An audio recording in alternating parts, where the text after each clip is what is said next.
How to achieve peace through tourism, Thai style.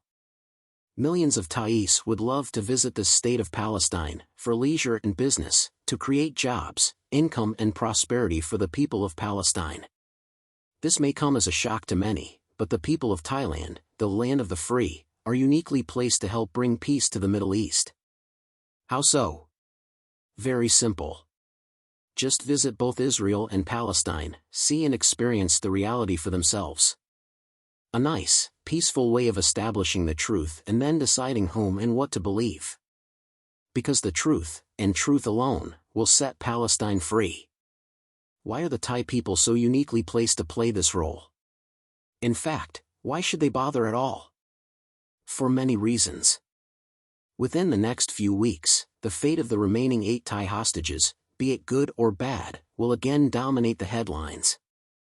The barrage of information, disinformation and misinformation will resume, with all sides jockeying to establish their perspectives as the truth. In a world of deep fakes, manipulation, bald-faced lies and mind-bending persuasion tactics, to sift fact from fiction is of paramount importance, especially in order to better understand the broader context and history of an intractable conflict. As many people discover when they travel, what they read and see in the media is often vastly different from the reality on the ground. A trip to Israel and Palestine can have the same impact. Thailand is known as the land of the free. It has never been colonized. And its bend-with-the-wind foreign policy strives to maintain good relations with all sides. On one side, Thailand and Israel have extensive military, commercial and economic relations. There are 28,000 Thai workers in Israel. Israeli business are active in Thailand selling security services, information technology, agricultural know-how, alternative energy products, pharmaceuticals and more. Many dual-citizen Israelis are embedded in Thai business circles, academia, media and NGOs. On the other side, Thailand recognizes and has diplomatic relations with the state of Palestine. It has always voted with Palestine in UN forums. It has regularly hosted Palestinian delegations for study trips to share Thailand's experience in promoting tourism. If Thai taxpayers are helping Palestinians promote tourism, Thai taxpayers have every right to visit Palestine as tourists.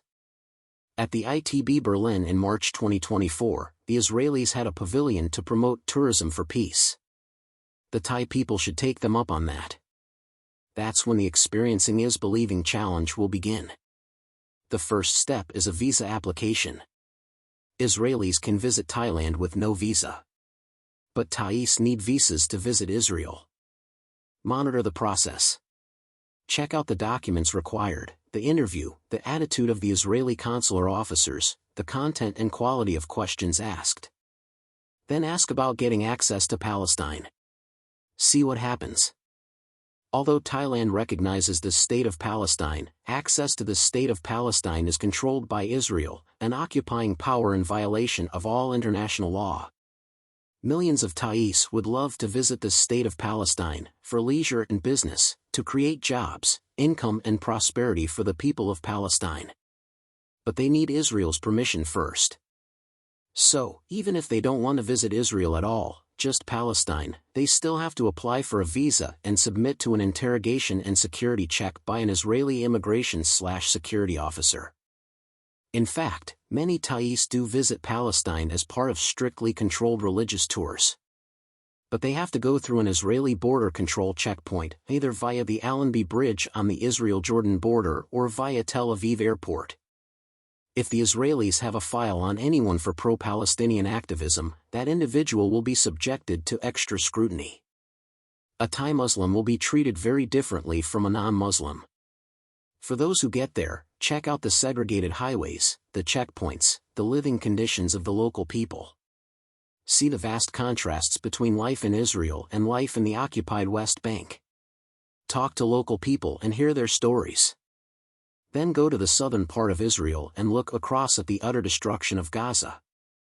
Take lots of photographs and videos. Israel is promoting terror tourism to the sites attacked by Hamas on October 7th.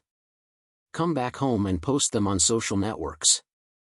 A famous saying in journalism reads, "In times of war, the first casualty is truth." Disinformation and misinformation is the order of the day. Both sides know that controlling the narrative is a very important part of managing public sympathy. The Israelis are losing the narrative. They are desperate to shut down all pro-Palestinian voices, over traditional and social media, in academia, public forums, at literary festivals, international conferences. Their traditional arguments, anti-Semitism and Holocaust suffering, are sounding trite and hackneyed. The savagery and barbarism inflicted on thousands of innocent Palestinians proves that the Jewish extremist fanatics have no qualms about doing unto others what was done unto them.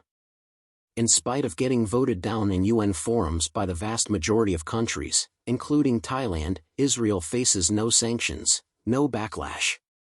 Instead, it gets extensive, sustained support from the United States and most of the European countries.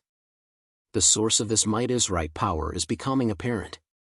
Social media is having a ball exposing the influence of Jewish oligarchs in the media, judiciary, security apparatus, financial markets, and political power structures. These power games also play out in Thailand. In early January 2024, the Israeli ambassador to Thailand a publicity campaign using the popular tuk-tuks to drum up public support for release of the hostages. It was quietly pulled after the Thai foreign minister met the ambassador and told her that Thailand did not wish to become a staging ground for stirring up conflicts. In early March 2024, the MFA again summoned Israeli diplomats to express concern about continued violence which injured 5 Thai workers. The MFA reiterated the request of the Royal Thai government to the Israeli side to ensure the safety of Thai workers in Israel, particularly preventing Thai workers from being employed in areas where there are serious security concerns. All through the conflict, the Thai side has reiterated its position, which is to call on all sides to exert their full efforts to move the ongoing talks forward to reach a humanitarian ceasefire as soon as possible, leading to the release of all hostages, avoiding further loss of lives and allowing greater access for delivery of humanitarian assistance to alleviate the plight of the Palestinian people in Gaza. In late March, the Israeli ambassador gave a press conference to assure that her country is doing everything possible to ensure the safety of Thai workers and the safe return of the remaining hostages. And so it goes, to and fro. One side of the story followed by the other side of the story. Many Thai politicians, business leaders and media are taken on fully hosted junket tours of Israel. The Israelis are advancing their agenda. But they have yet to learn to live and let live. They can learn a lot about the benefits of peace from the Thais and the people of the Mekong region. Such as the emergence of Laos, Cambodia and Vietnam from the ashes of the Indochina Wars of the 1960s and 1970s. Such as the sufficiency economy and development project pioneered by His Majesty the late King Rama IX the Great. Such as using soft power to attract 40 million tourists a year. Such as using hearts and minds campaigns to build an inclusive society with the Thai Muslim minority.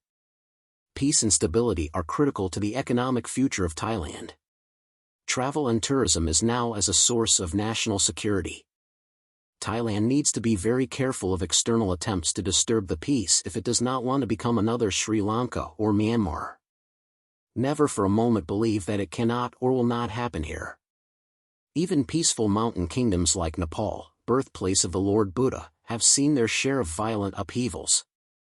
The future of Thailand and the world at large will be shaped by what happens next in Israel-Palestine, possibly over the next few days. The fate of the 8 Thai hostages will soon dominate the headlines. The conflict will soon hit home. And the first casualty will be truth. For the Thai people to find out the truth for themselves is an extension of Thailand's official policy of diplomatic neutrality. If the Israeli government has nothing to hide, it should have nothing to fear. The truth will set Palestine free. By visiting Palestine, the people of the land of the free can help solve arguably the most intractable problem of the last century.